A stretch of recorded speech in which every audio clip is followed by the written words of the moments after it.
negosiasi antara AS dan Iran. Kita bahas bersama pengamat hubungan internasional Universitas Parahyangan Kisino Bawono dan peneliti Asia Middle East Center Pizarro Gozali. Selamat malam Mas Kisino, Mas Pizarro. Selamat malam Mas Radhi, sehat selalu. Baik, saya ke Mas Kisino dulu. Mas Kisino, dari serangan ini pesan atau sinyal apa kira-kira yang ingin disampaikan Iran kepada Kuwait dan sekutu Amerika Serikat di Timur Tengah? Oke, jawaban saya kalau ditanyain gitu ya, pesan apa yang ingin disampaikan Iran, saya mungkin jawabannya akan berkaca dari serangan balasan Iran di awal periode perang ini gitu ya. Oke. Mereka mengklaim bahwa awalnya serangan-serangan itu sebagai bentuk balasan serangan kepada aset-aset Amerika Serikat di kawasan. Karena ya kalau kita bicara kondisinya, Iran tidak bisa menyerang Amerika Serikat di mainland-nya, maka kemudian mana yang bisa mereka serang ya, maka aset-aset di kawasannya, yang itu berarti ada di kawasan, ada di negara-negara sekitarnya, gitu ya, yang kemudian terdampak. Di sisi lain, saya juga melihat bahwa Iran ini ingin menunjukkan bahwa mereka masih bisa melawan, karena kan proses negosiasi masih jalan, gitu ya. Dan saya percayanya gini, ketika dalam proses negosiasi Anda menunjukkan desperation, Anda menunjukkan keputusasaan atau kelemahan, kemungkinan Anda untuk kemudian didikte dalam proses negosiasi itu jadi lebih tinggi. Nah, Iran ingin menunjukkan bahwa kita masih bisa balas kok, kita belum sedesperate itu sehingga kita tidak ingin mencegah untuk mereka didikte dalam proses negosiasi ini. Paling tidak itu di muka publiknya. Lalu yang kemungkinan terakhir pesannya adalah basically menawari atau memberikan ancaman kepada negara-negara di kawasan bahwa ya janganlah lagi menjadi perpanjangan tangan dari Amerika Serikat. Karena ya mau tidak mau aset mereka yang aset AS di kawasan yaitu yang digunakan oleh AS untuk menyerang ke Iran. Saya rasa jawabannya begitu. Oke, baik. Tapi begini, saya ke Pak Mas Pizarro. Dibandingkan dengan awal-awal serangan, Mas Pizarro, Anda melihat bagaimana pertahanan negara-negara Teluk sekarang? Apakah memang jadi lebih rapuh sekarang ini? Iya, sebenarnya Mas Radhi ya, ini serangan yang dilakukan oleh Iran sebenarnya ini juga nggak lepas dari grand design situasi di wilayah Libanon pada hari ini ya, di mana ini yang terbaru bahkan Netanyahu mengancam meminta izin kepada Donald Trump untuk mengebom Beirut ya sebagai alasan untuk menumpas Hizbullah. Jadi serangan yang dilakukan Iran kepada wilayah Kuwait sebagai basis pangkalan Amerika Serikat, saya kira itu juga termasuk dari grand besar tersebut. Karena antara Iran melihat antara Amerika Serikat dan Israel itu satu koin yang sama, itu tidak bisa terpisahkan. Dan ini kan pelanggaran gencatan senjata seperti itu. Makanya kemudian mereka melakukan serangan kepada Kuwait dan memang situasi negara-negara Timur Tengah hari ini memang rapuh ya. Makanya kan satu persatu udah mulai nggak mau tuh dijadikan tempatnya sebagai basis serangan. Saudi, Prince Sultan seperti itu, kemudian Qatar itu juga sama. Hingga kemudian akhirnya serangan itu mengarah ke Kuwait karena Iran menilai bahwa Kuwait basisnya Air Salam itu masih menjadi basis serangan dilakukan Amerika Serikat kepada Iran. Oke. Saya kembali ke proses negosiasi yang tadi disinggung juga, sempat disinggung oleh Mas Kisino. Ini dampak terhadap negosiasi AS Iran. Bagaimana kira-kira serangan ini mempengaruhi proses negosiasi saat ini antara Amerika Serikat dan juga Iran, termasuk pembahasan perpanjangan ceasefire 60 hari ya, pembukaan Strait of Hormuz dan juga isu-isu soal nuklir, soal uranium dan sebagainya. Apakah ini akan memperlambat atau malah mempercepat kesepakatan, Mas Kisino? Oke. Terkait apakah mempercepat atau memperlambat, ini hanya Tuhan yang tahu, atau at least di balik layar gitu ya. Karena saya pikir pihak Iran maupun Amerika Serikat, atau bahkan juga dalam hal ini Israel, mereka tidak menunjukkan kelemahannya di publik mereka masing-masing, atau bahkan paling tidak ke umum gitu ya. Karena mereka butuh menjaga image, sehingga mungkin itu akan hanya terekspos di backroom deals. Maka kemudian apa yang terjadi ke depannya, entah diperlambat atau dipercepat gitu ya, tapi yang jelas proses perundingan ini jadi fragile. Secara umum kondisinya akan tetap rapuh. Karena apa? Karena kemungkinan untuk kemudian ada eskalasi lagi itu selalu mungkin terjadi. Karena kita, tadi juga menyambung omongannya Mas Pizarro gitu ya, bahwa dalam hal ini kita tidak hanya bicara tentang Amerika Serikat dan Iran, tapi kadang juga harus menyinggung Israel. Karena ya harus diungkapkan lagi bahwa ada kekuatan lobby dari Israel untuk kemudian mempengaruhi keputusan yang diambil di Gedung Putih, yang mana entah itu untuk berperang atau tidak berperang. Dan dalam hal ini saya melihat ini masih fragile.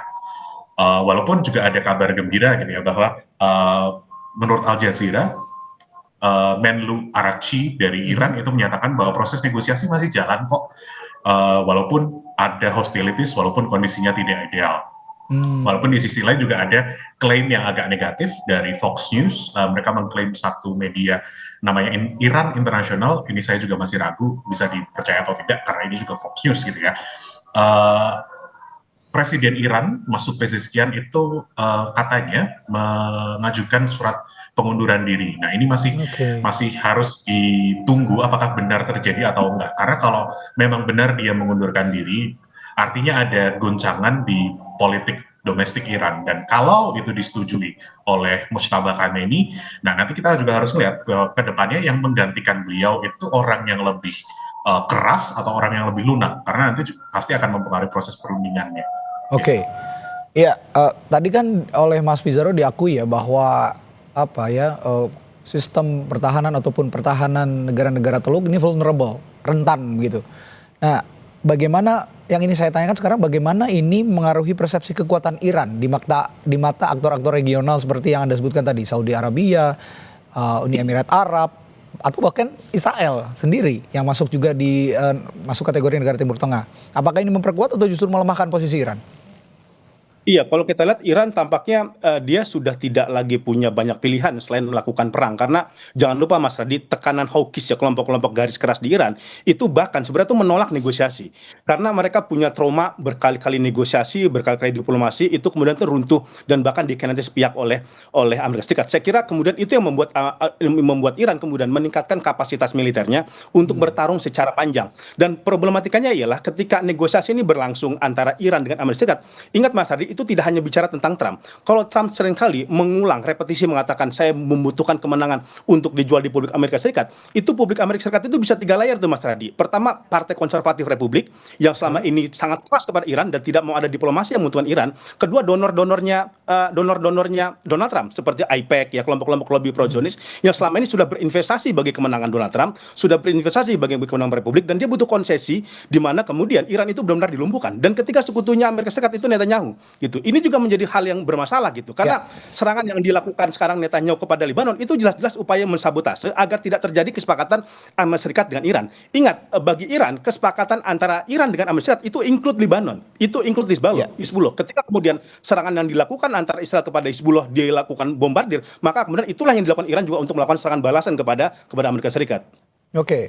Kembali ke serangan yang menargetkan pangkalan militer AS di Kuwait. Mas Kisino, Iran kan mengklaim serangannya menargetkan pangkalan militer AS di Kuwait ya. Tapi alih-alih ini serangan yang memberikan dampak yang vulnerable terhadap negara-negara Timur Tengah termasuk juga Kuwait. Kuwait ini menyebut Iran melanggar kedaulatan katanya begitu. Nah, akankah ini pihak yang terlibat dalam perang ini justru akan semakin meluas, tidak hanya AS dan Israel saja, tapi meluas ke negara-negara lain di Timur Tengah? Oke. Apakah ini akan meluas ke negara-negara lain gitu ya?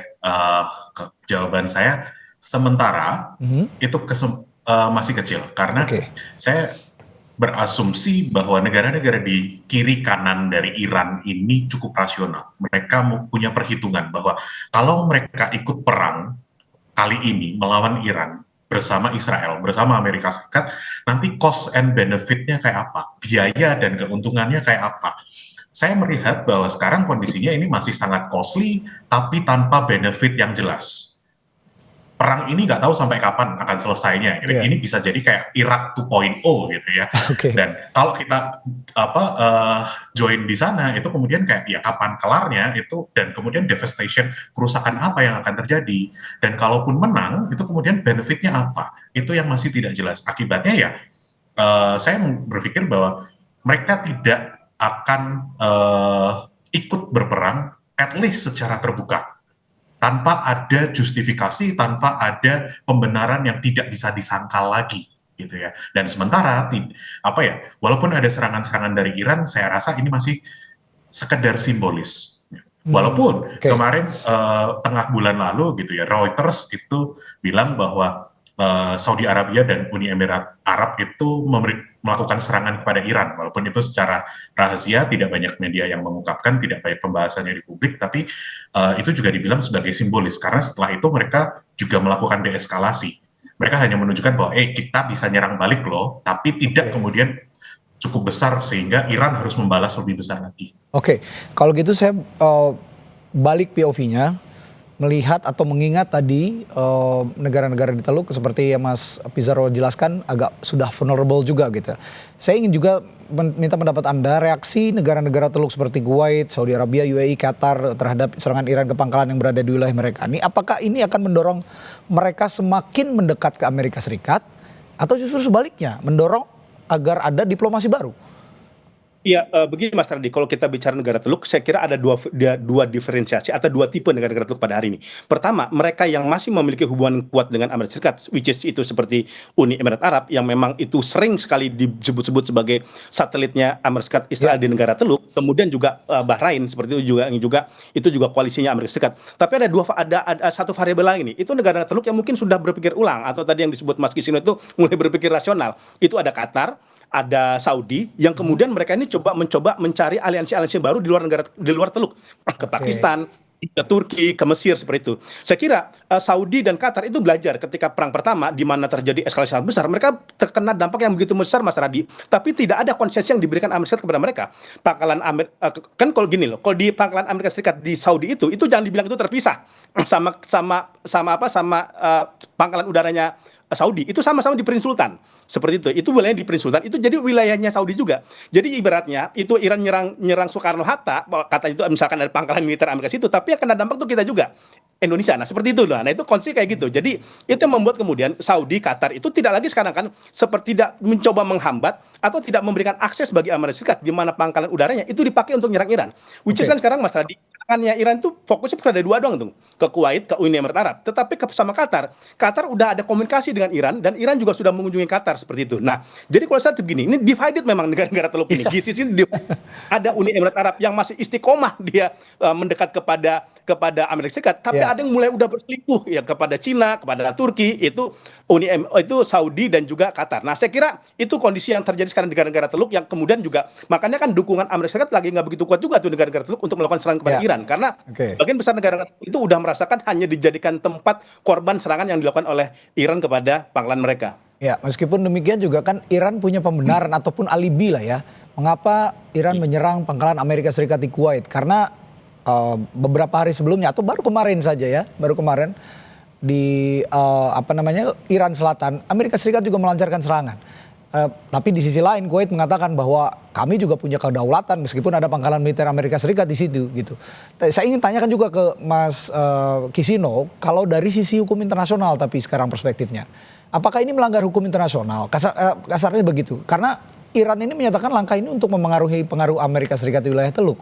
Apakah ini melanggar hukum internasional, Mas Kisino? Sebab Iran menyatakan langkah ini untuk mempengaruhi pengaruh Amerika Serikat di wilayah Teluk. Dan seberapa kuat juga argumentasi Iran ini? Oke, saya harus berikan disclaimer atau sangkalan bahwa saya memang pengamat HI, spesialisasi Timur Tengah, khususnya Israel Palestina. Tapi saya tidak punya keahlian khusus terkait hukum internasional. Hukumnya ya, oke. Ya, jadi walaupun jawaban saya kemudian untuk pertanyaan itu, ini jelas melanggar hukum internasional. Dalam hukum internasional dan norma internasional, serangan antar negara itu tidak diperbolehkan. Niatnya kenapa ada hukum, kenapa ada organisasi internasional adalah kalaupun ada konflik, kalaupun ada perselisihan diselesaikan dengan proses negosiasi. Nah, cuma kan dalam hubungan internasional dan politik internasional kita kenal bahwa perang adalah perpanjangan dari proses diplomasi. Gitu kan. Ya, jadi ya to an extent itu realita yang terjadi bahwa ada perang, ada serangan, walaupun hukum berkata tidak. Karena kalau bedanya dalam konteks hukum internasional gitu ya dengan hukum nasional atau domestik di sebuah negara. Kalau ada pelanggaran di hukum domestik, orang cuma tinggal bisa telepon ke aparatur seperti polisi, lalu kemudian ada proses hukum selesai gitu ya. Tapi kalau dalam hukum internasional, politik internasional, tidak ada yang kemudian kita bisa telepon bahwa halo ada pelanggaran, lalu kemudian ada negara, ada organisasi internasional yang kemudian menghukum pelanggar ini, kan tidak ada gitu. Jadi tidak semudah itu konteksnya. Lalu kemudian kalau seberapa kuat argumen Iran, Ya, saya rasa ini kemudian jawabannya adalah seberapa besar kita percaya dengan narasi-narasi yang diberikan oleh Iran. Kalau kita percaya dengan narasi mereka, sehingga ya uh, serangan mereka itu justified, bisa dibenarkan walaupun melanggar hukum internasional, ya maka kita bisa bilang itu kuat. Nah, cuma secara pribadi saya melihat bahwa ya dalam rangka politik ini hukum kadang harus dilanggar dan ya itu Ya, realita ya, yang mereka ya. percaya. Oke. Gitu. Konteks politik dan konteks hukum yang sama-sama tidak bertolak belakang tapi tetap bersinggungan begitu ya. Yang tampak pada konteks serangan Iran di Kuwait ini. Tapi bicara soal serangan, Mas Bizarro, ada satu cerita yang menarik yang tersisa. Iran menempelkan foto Donald Trump di rudalnya dan menuliskan sampai prajurit Amerika Serikat terakhir meninggalkan kawasan. Nah, apakah ini sinyal Iran akan lebih agresif pada serangan-serangan ke depannya atau bagaimana?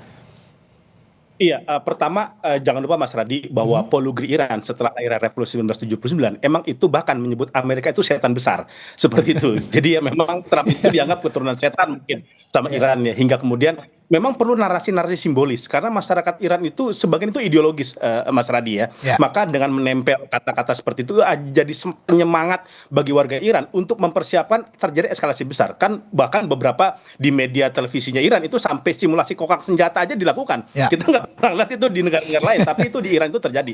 Dan memang kalau kita lihat salah satu tuntutan negosiasi di Iran itu kan memang ialah tidak ada lagi boleh Amerika Serikat memiliki kekuatan di Timur Tengah atau melakukan serangan kepada Iran. Jadi menurut saya itu pesan memang penegasan ketika di dalam diplomasi itu garis merah bahwa Amerika Serikat tidak boleh lagi menganggap Iran sepele, tidak boleh lagi secara sepongah melakukan serangan kepada Iran dan lain sebagainya, dan mereka siap melakukan pertempuran secara panjang. Saya kira dari narasi-narasi, dan ini kan bukan hal yang baru Mas Ardi kalau kita lihat Betul. polugrinya Iran Ya. yang melakukan peperangan misalkan dengan Israel, dengan Amerika Serikat, ini udah sekian kali yang mereka tempelkan seperti itu membuktikan memang tampaknya jalan diplomasi, negosiasi itu memang sangat sulit sekarang terwujud. Walaupun kemarin sudah mendekati kesepakatan, tapi tiba-tiba dirubah. Dan itulah yang Ya. kemudian yang membuat Iran itu kenapa kemudian tidak begitu sangat percaya dengan Amerika Serikat. Mereka mengalami trust deficit yang sangat kuat ketika Oke. mau masuk kepada negosiasi. Belum tentu negosiasinya berjalan, kalaupun terjadi kesepakatan diplomasi, belum tentu disepakati juga oleh Amerika Serikat. Karena kan terbukti kan ada kesepakatan tiba-tiba dilanggar, ada kesepakatan dihianati. Saya kira itulah pesan-pesan yang ingin disampaikan Iran kepada Washington terkait serangan yang dilakukan kepada pangkalan Amerika Serikat di Kuwait. Oke. Eh, Analisis yang menarik dari Anda, Mas Pizarro. Tapi kembali ke Mas Kisino, sebenarnya seberapa besar pengaruh serangan ini terhadap isu kunci negosiasi? Karena tadi sempat menyinggung soal negosiasi juga, saya tanyakan hal ini. Seperti misalnya program nuklir Iran, pencabutan sanksi dan pelepasan aset Iran yang dibekukan. Seberapa besar pengaruhnya? Saya rasa kalau sekarang kita melihat seberapa besar pengaruhnya, ini masih belum cukup matang gitu ya untuk melihat pengaruhnya. Eh, saya harus ulangi bahwa sekian kali diwawancara saya selalu bilang bahwa eskalasi itu bagian dari negosiasi. Kadang harus menunjukkan bahwa kita belum desperate gitu kan. Nah, jadi ini masih jadi proses negosiasi, ini masih alot, sementara memang laporannya bahwa dua pihak ini masih belum bisa mendapatkan kata setuju titik tengah untuk beberapa isu besar seperti sanksi, seperti aset yang dibekukan, lalu termasuk nuklir dan enriched uraniumnya Iran ini. Jadi sementara saya harus bilang bahwa ini masih harus ditunggu matangnya, karena kita bicara dengan dua rezim yang penuh dengan narasi-narasi yang kadang itu susah dipercaya, penuh dengan klaim-klaim yang cukup extraordinary, sampai nanti pada akhirnya kedua klaim ini kemudian sama. Jadi kayak Amerika bilang bahwa ini gini, Iran bilang hal yang sama, maka itu berarti titik temu sudah terjadi. Tapi sayangnya kita kan belum di poin ini. Betul. Selalu bertolak belakang begitu ya. Klaim-klaim yang dilancarkan oleh Amerika Serikat dan juga Iran. Oke, Mas Pizarro, saling serang antara AS dan Iran dan juga Israel ini kan sudah berlangsung kurang lebih 4 bulan lah ya, kurang lebih 4 bulan. Nah, menurut Anda bagaimana perang ini akan mengubah arsitektur pertahanan negara-negara Teluk ke depannya? Meskipun tadi sudah dijelaskan sebenarnya sudah mulai vulnerable arsitektur pertahanan di negara-negara Teluk ini. Iya, ini yang kalau kita lihat ya, sebenarnya tidak hanya dalam konteks terjadi perang Amerika Serikat dan Iran, ketika terjadi genosida Gaza, Mas Radi, itu negara-negara Teluk itu udah mulai berpikir. Mereka tampaknya pertama perlu membuat arsitektur pertahanan mereka, kedua tampaknya tidak begitu bisa bergantung lagi kepada Amerika Serikat. Oke. Kasus serangan Israel ke Qatar misalkan, Mas Radi, itu kan benar-benar itu menjadi presiden bagi negara-negara Teluk bahwa ternyata Israel bisa loh nyerang negara-negara Teluk, dia nyerang Doha. Yang pertama, jangan lupa Doha ini masih sekutu Amerika Serikat dan itu tempat negosiator antara Israel dan Hamas. Itu pun diserang, apalagi misalkan negara-negara yang punya kapasitas geopolitik nggak sebesar Doha nih, misalkan Bahrain, Ya. misalkan kemudian Oman gitu. Kan Oman ini makanya juga kondisinya sangat kritis gitu. Oman itu kan terjepit oleh dua raksasa gitu ya. Ada Amerika Serikat dan Iran. Makanya Oman itu kenapa dia nggak mau normalisasi sama Israel sama sekarang? Kan itu sangat sangat beresiko bagi mereka gitu. Dan ini kemudian akhirnya beberapa negara-negara Teluk ya, bahkan tadi saya katakan pasca serangan Israel kepada Palestina, itu bahkan sudah mulai berpikir pertama memperkuat al-Susanya, kemudian mencari negara-negara lain yang kira-kira itu bisa saling bekerjasama. Oke. Arab Saudi misalkan bikin fakta pertahanan sama Pakistan tuh. Kenapa Pakistan dia punya nuklir gitu ya? Walaupun Pakistan mungkin secara ekonomi itu tidak sekuat Saudi, tetapi dia punya nuklir. Kemudian sekarang misalkan Turki udah mulai mengundang negara-negara Teluk untuk join kepada pertemuan NATO. Bukan masuk NATO-nya Mas Radi, tapi masuk kepada pertemuan-pertemuan NATO. Karena kan Turki kita the biggest second troop ya kan Yes. di wilayah di sana gitu. Dan ini saya kira ini yang membuka cakrawala negara-negara Teluk bahwa bukan tidak mungkin setelah selesai Iran nih, bukan tidak mungkin itu Mas Radi, itu bisa nyerang negara-negara mereka. Misalkan Israel sudah bilang Turki bisa menjadi Iran yang baru untuk dijadikan sasaran serangan oleh Israel. Makanya Israel itu bahkan ketika terjadi genosida Gaza, dia udah memperkuat anggaran pertahanan ya untuk kemudian kalau kemungkinan ada pecah potensi perang nih antara Israel dengan Turki itu di wilayah Suriah seperti itu. Itu juga misalkan Qatar itu udah diusulkan misalkan sama parlemennya Israel sama oposisi Israel itu untuk dijadikan musuh barunya Israel tuh. Bayangkan, padahal Qatar ini itu hanya negara kecil, dia selama ini tidak banyak terlibat perang, kalaupun membantu Gaza itu kebanyakan bantuan kemanusiaan, itu pun dijadikan sasaran. Saya kira fakta-fakta ini, agresi liarnya Israel dan perang di Timur Tengah, itu membuat negara Teluk sekarang mulai berpikir ulang untuk meningkatkan alutsistanya dan kemudian tidak lagi kemudian berharap bersama Amerika Serikat untuk dijadikan sebagai sandaran keamanannya. Kan sekarang misalkan Mesir udah beli pesawat Chengdu itu dari Cina gitu ya. Negara-negara Timur Tengah juga sama, udah mulai melipir tuh kepada Cina. Saya kira ini yang terjadi kondisi pertahanan dan psikologis nuansa kebatinan negara-negara Teluk sekarang. Oke, meskipun it depends siapa yang memimpin Amerika Serikat, karena pemimpinnya Amerika Serikat sekarang Donald Trump, mungkin juga negara-negara Teluk juga sudah mulai agak malas juga bersandar ke Amerika Serikat begitu ya. Beda cerita nanti kalau memang setelah ada pemimpin yang baru mungkin akan kembali bisa menjalin kerjasama dengan Amerika Serikat, negara-negara Teluk. Baik, perspektif yang menarik dari kedua narasumber saya. Terima kasih Mas Kisino Bawono, pengamat hubungan internasional Universitas Parahyangan dan peneliti Asia Middle East Center Pizarro Ghazali. Selamat malam Bapak-bapak, selamat beristirahat, sampai jumpa kembali. Oke, terima kasih.